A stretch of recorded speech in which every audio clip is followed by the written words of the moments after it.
Good afternoon, everyone. First up, apologies for not being able to be there in person. However, we have a brilliant panel on the stage, and we have a brilliant setting set up by this event on a story of resilience by BW Hotelier. So let's try and figure out the post-pandemic outcome and of the resilience that we showed earlier. Turning to the gentleman on the stage, thank you for your time over here. Maybe we could begin by getting a sense from each of you on how you see the post-pandemic business and what sort of trends are you seeing going forward. Maybe we can start with the gentleman on the left. I think, is that Nitin? I can't see too clearly. And then move to the right. Wonderful to be here amongst all of you. And, the trends that we've seen post-pandemic are mainly around the domestic market. I'm sure that's a common theme that you'll hear today, but that's the market that has saved us. A strong support from the domestic market. The middle class has started traveling again.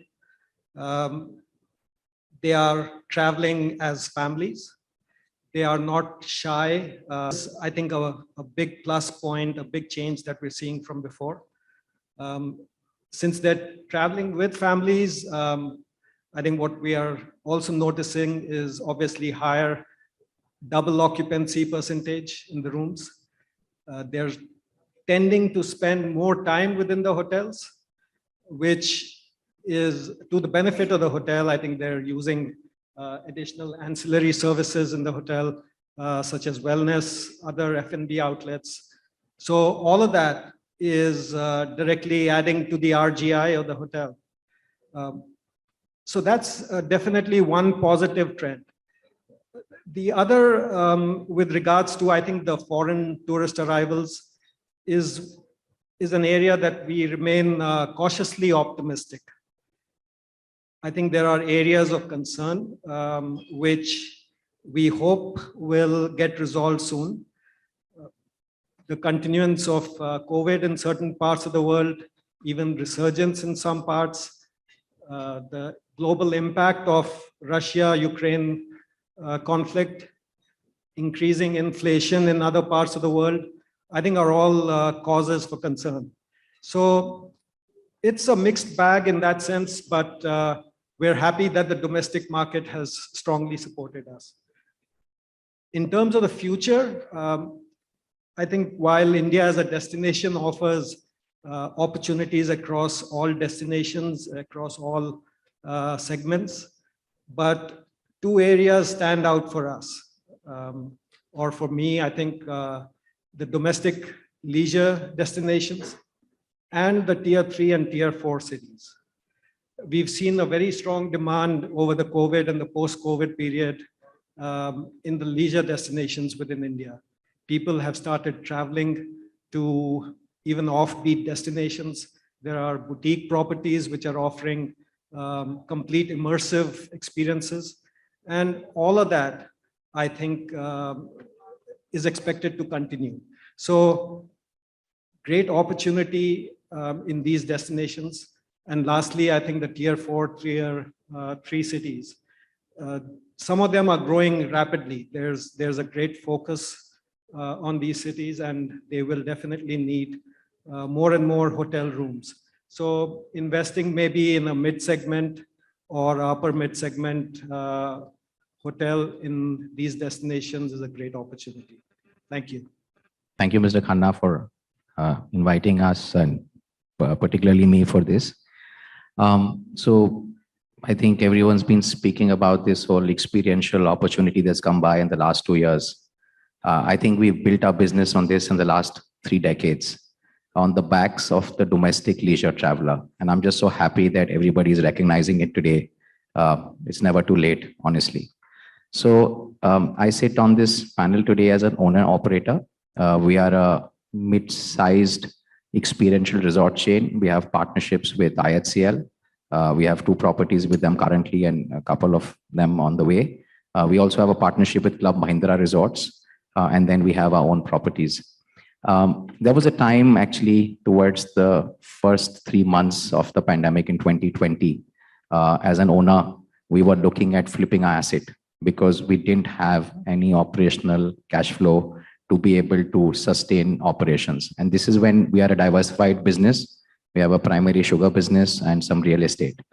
And 2 months later, we had the opportunity to see historic highs in our business, rates that we've never seen before.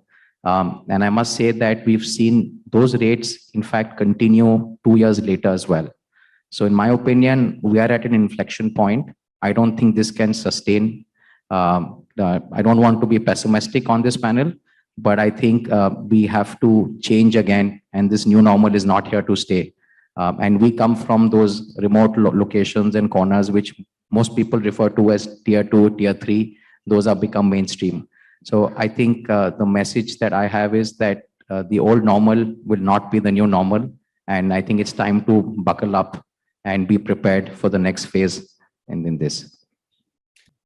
Okay, so as we all know that this pandemic has been the most hostile to the most hospitable sector, which is hospitality. So I think we've all almost buckled under in the last 2 years, at least in the first wave. I think nearly quite a few of our hotels had to be shut down temporarily. So it was a very, very bad phase, but fortunately now, as we all know, that things are back with a bang. And as a matter of habit, what we do is that, at least in my company, is that we always compare our monthly performance with the pre-COVID levels of the same month. So idea is to know that where are we? Because during 18-19, at least our hotels are doing fantastic. For those of you not aware, we mostly have business hotels with us. And that pandemic was the only time when I felt sorry that we didn't have a resort, because that's the only resorts for making money at that point of time. So having said that, I think what we have done now is that happy to see that our numbers have not only surpassed the pre-COVID numbers, but they are well above the pre-COVID numbers. I think that probably applies to all of us who own business hotels. Other lesson that we have learned that we are taking forward is to do more with less. To give you an example, an average 5-star luxury hotel probably has a staff to room ratio of about nearly close to 2:1, or definitely 1.5, 1.6, 1.7, and so on. What we realized is that we are doing an equally good job, in fact, a better job today with 0.7, 0.8:1. And that is a ratio that is here to stay, at least as far as we are concerned. Having said that, we are also aware that our bottom lines have to be protected.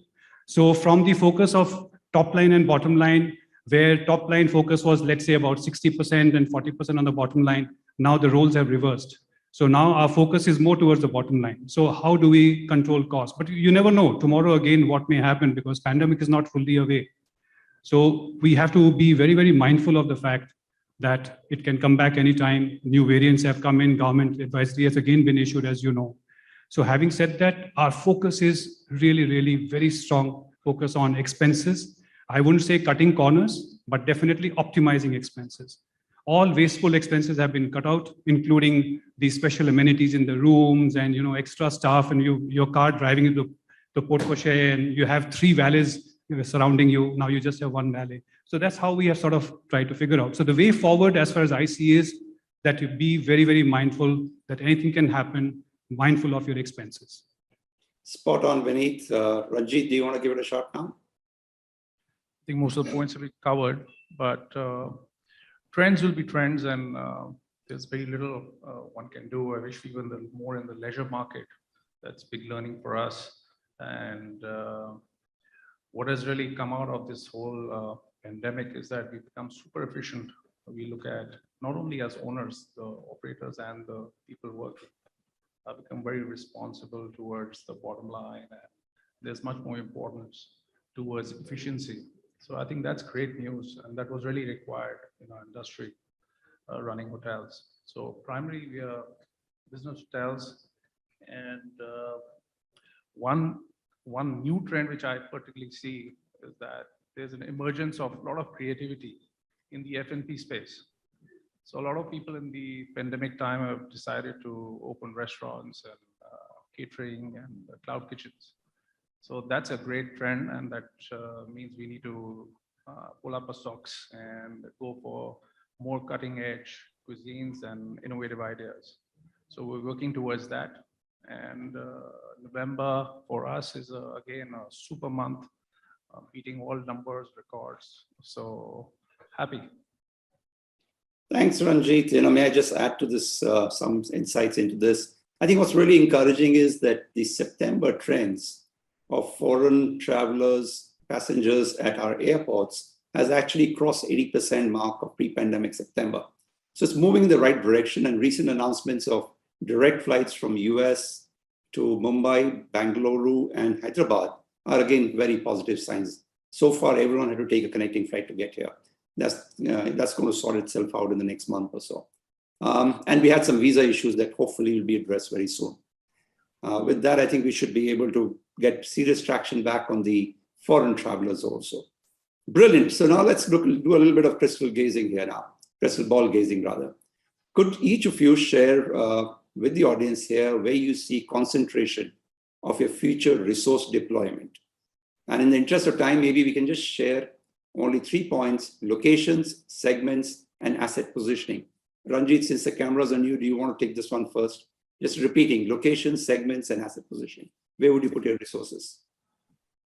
Human resource, no doubt. No, sorry, let me just repeat that.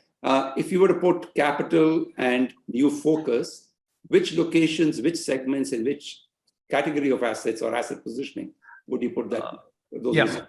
I think to de-risk, because money is quite expensive now, and looking at future opportunities, we would definitely consider more mixed-use development, fractional ownership, more of, I think, residential hotel combinations, which is quite common some places. I think that would be interesting, and a model where guests invest. So this would be something in purely leisure segment, maybe even glamping, thinking out of the box. Interesting. Thanks, Ranjit. Vineet, do you want to give this some insights? Yeah, sure. Presently, of course, we are more busy trying to service our existing debt. We are yet to get out of the woods.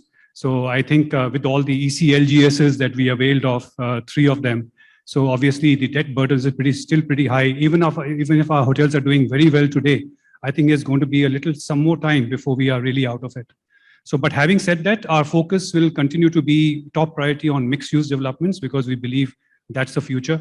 A hotel sitting on top of a mall, for example, or a large lifestyle enclave, also including a hotel. And we have set these examples, as you know, Sanjay, that we have our Brigade Gateway with Sheraton. So similarly, we have all our mixed-use things. So that's the way forward. We are not looking at uber luxury hotels. I think our focus is more towards business class hotels in the 4 to 5 star segment, base 5 star. And what we are also going to focus heavily on is that we are very, very cost sensitive and cost conscious. We have figured out a way, I think we have figured out a way of controlling our costs to well below even what our operators recommend. So I think that's the way forward. I think we will look at, and the other thing, of course, we may look at in future, presently, of course, no, is that acquisitions, brownfield hotels, or I wouldn't say distressed properties, but definitely properties which are in good guaranteed catchment areas. We are not looking at tier 2, tier 3 cities. I think our focus is more towards expanding existing metros. And as you know, we are also focused more on South India, and that's our focus going to be. Thanks, Vineet. Vibhas, you're a growing company and growing rapidly. Where would you put your capital in? So we, I think what we know well, which is just a regional superpower in Uttarakhand. We know the state well. We know Himachal, which has similar demographics. We know similar boutique, bespoke resorts work well. We are trying to diversify risk with doing gated communities with a real estate component, I think also called mixed use or residential models. We have a few projects in that timeline. Kumaon region of Uttarakhand is under-serviced. We have a few properties in that area coming up with IHCL and some on our own. Kumaon is not well known in this. With accessibility improving, I think that's an area that we want to take to the market. And out of question though, but we have a new business, which is the craft spirit business. So we're actually opening our own distillery with a tourism story coming up in Uttarakhand as well, with rum, a gin, and a malt in the next few months. That's very interesting, Vibhas. So you're clearly spreading your operational capabilities beyond just innkeeping or hoteliering. Thank you, Ranjit. Sorry, Vineet. I'm sorry, Nitin. The challenges of IT and doing this online. Go ahead, Nitin. No worries. So I think the idea for us is also to try and de-risk ourselves. Our current locations are within the tier 1 and tier 2 cities. They are focused on 5-star categories. But like I mentioned earlier, we've seen some trends come out of the COVID and the post-COVID periods. The domestic traveler is exploring newer destinations within India. The connectivity between destinations has improved drastically. Both, I think, air networks as well as the road networks have come up very strongly. And that's allowing people to travel much more easily and deeper into unexplored areas. So what we are looking at is possibly, these destinations within the hills, which are maybe 9-10 hours driving distance of Delhi, or they have good air connectivities currently or coming up. So that's one area. I think the other, and of course in these destinations, we would look at probably a 3 or 4-star category, a mid-scale or upper mid-scale kind of a property. Nothing very fancy. Similarly, I think tier 3 and tier 4. These, like I've mentioned, are upcoming locations. There's going to be a strong demand, although I think maybe a bit down the line. But this is, I think, the time to enter those markets. So again, a mid to upper mid-scale hotel in these areas would be a good opportunity. Thanks, Nitin. Gentlemen, I'm going to move into individual questions now to each of you. Nitin, maybe I can begin with you. We'll keep these answers really short because I want all of you to get at least one question each, which is specific to you. Nitin, you've got some interesting thoughts on the future of specialty and concept restaurants. Would you like to share some of those thoughts with the audience over here? Sure. I think it's always a debate for us. We've been talking about whether, it's worth even continuing with a specialty restaurant in our existing properties or even adding one to it. Let me give you an example. I mean, when we opened up our first hotel, the Radisson Blue Plaza at the airport, this was over 2 decades ago. And at that time, its location was considered to be completely out of Delhi. People didn't want to venture, that far. Gurgaon was undeveloped.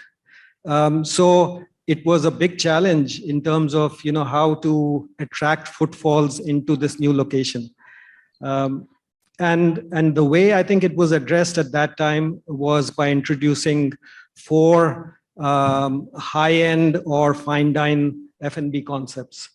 One of them being a sports bar with a bowling alley. I think that was the first of its kind in a hotel at that time.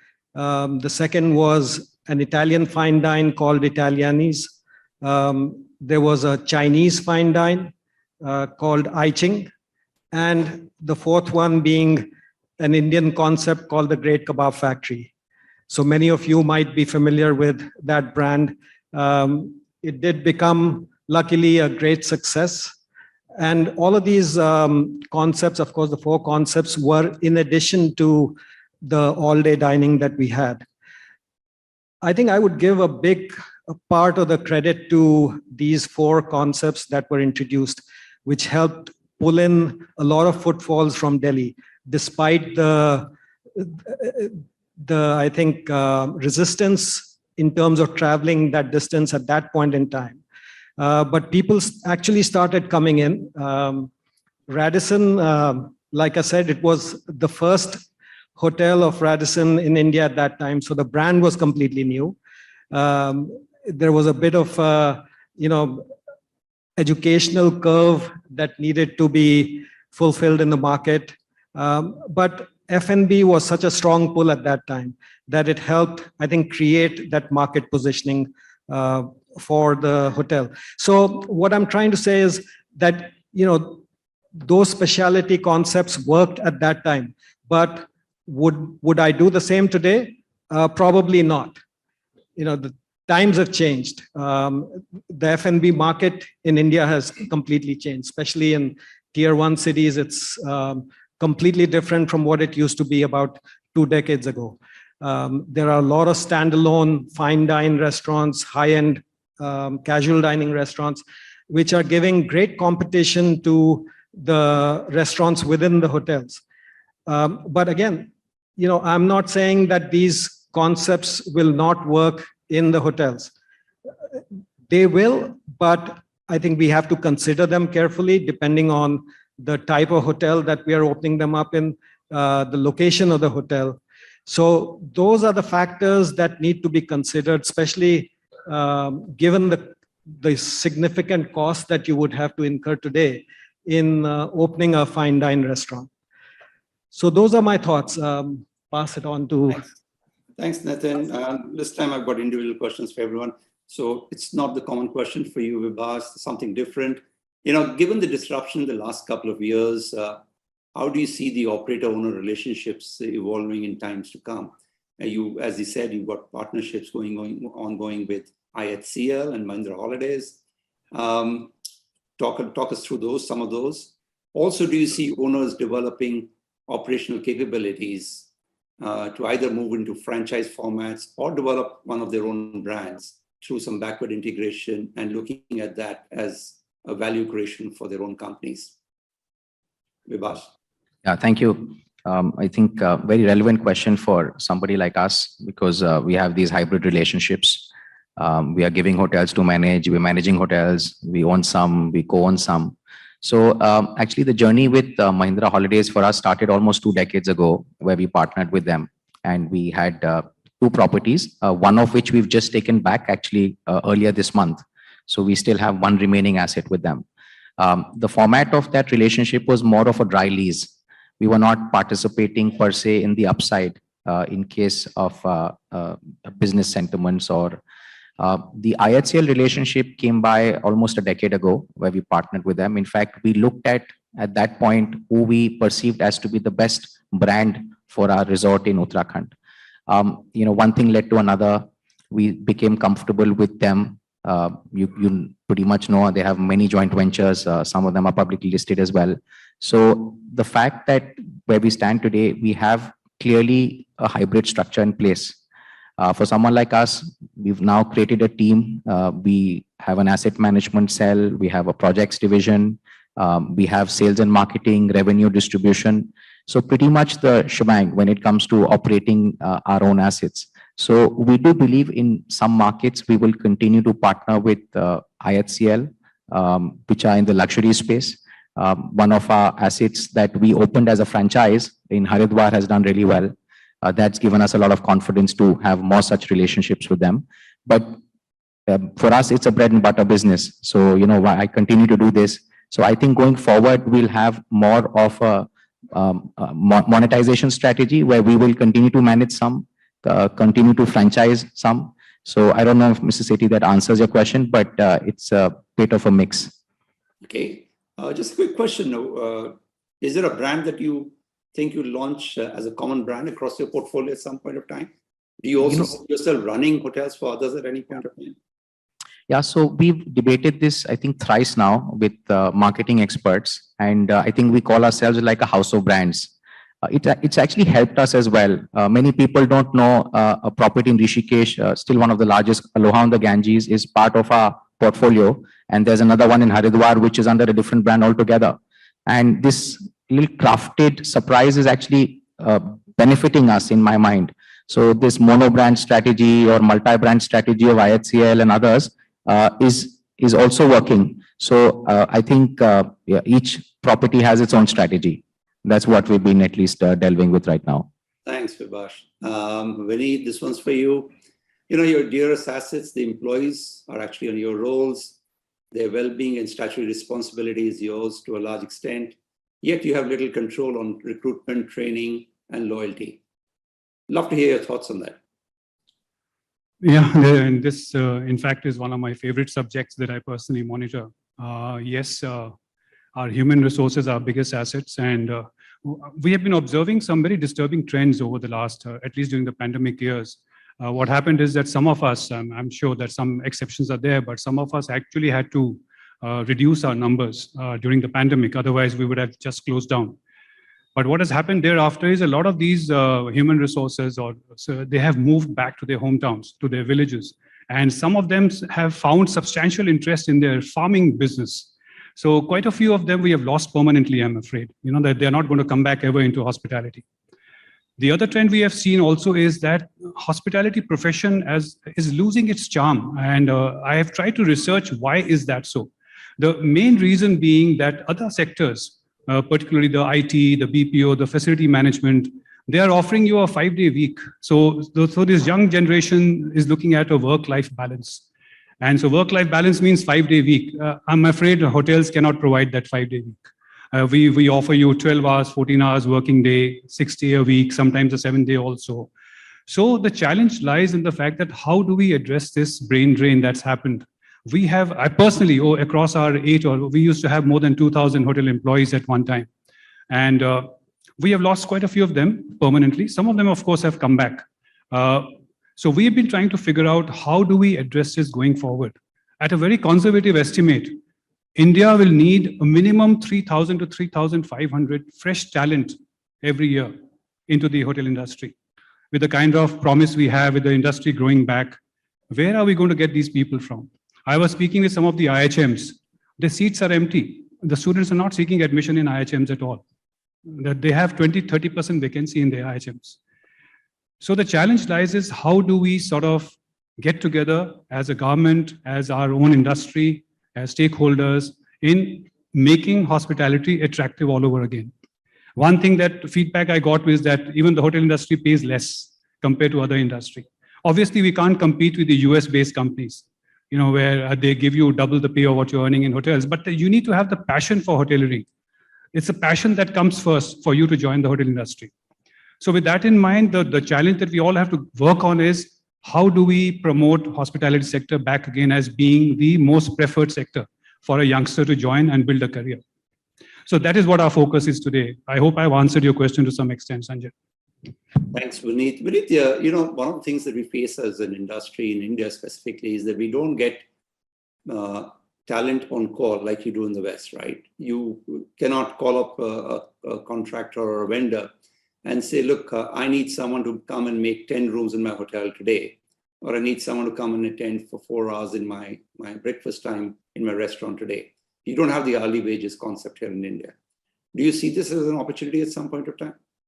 Very good question, Sanjay. I think I missed mentioning that for all the audience here as well. One thing that we definitely have to address is reach out to our respective state governments in rehashing the Shop and Establishment Act. I think that's something which is pretty archaic. And for example, in the hotel industry, we have this something called an FTC, right? Fixed term contract people. But we have to push the government in allowing that as an official legally permissible activity. Secondly, you are not allowed to give more than 4 to 5 hours of overtime to an employee in the entire week. How does that work?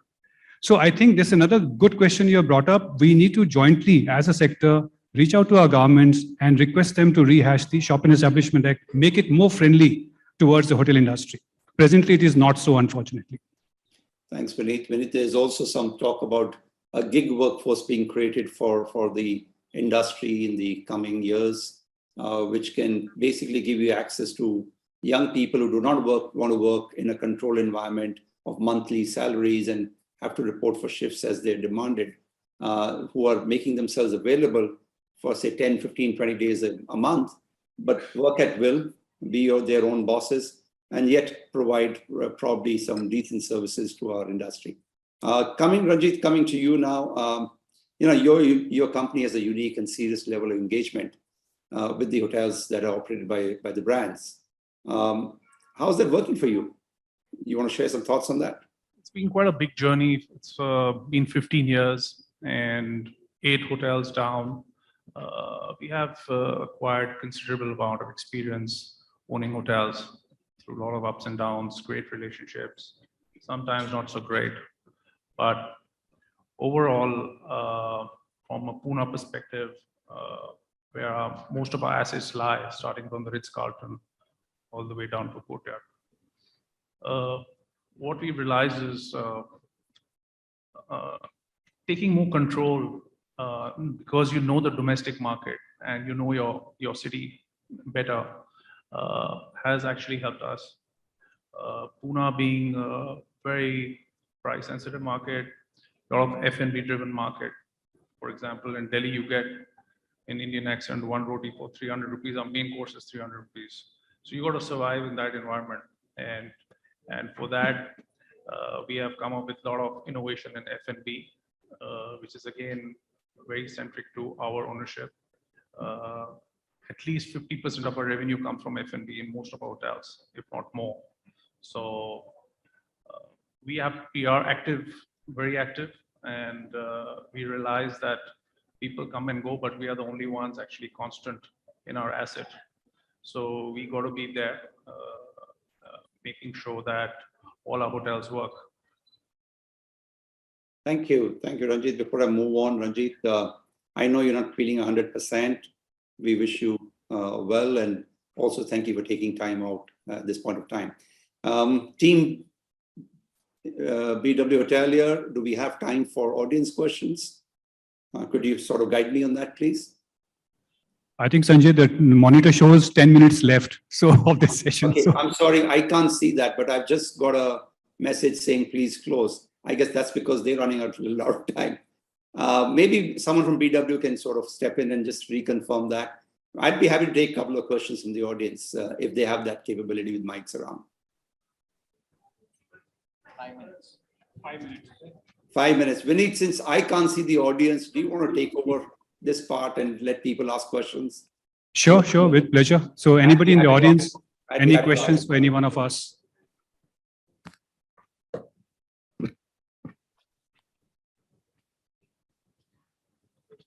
Sanjay, I guess we've answered all their questions anyway, so there's no question. You're a terrific panel, I must say.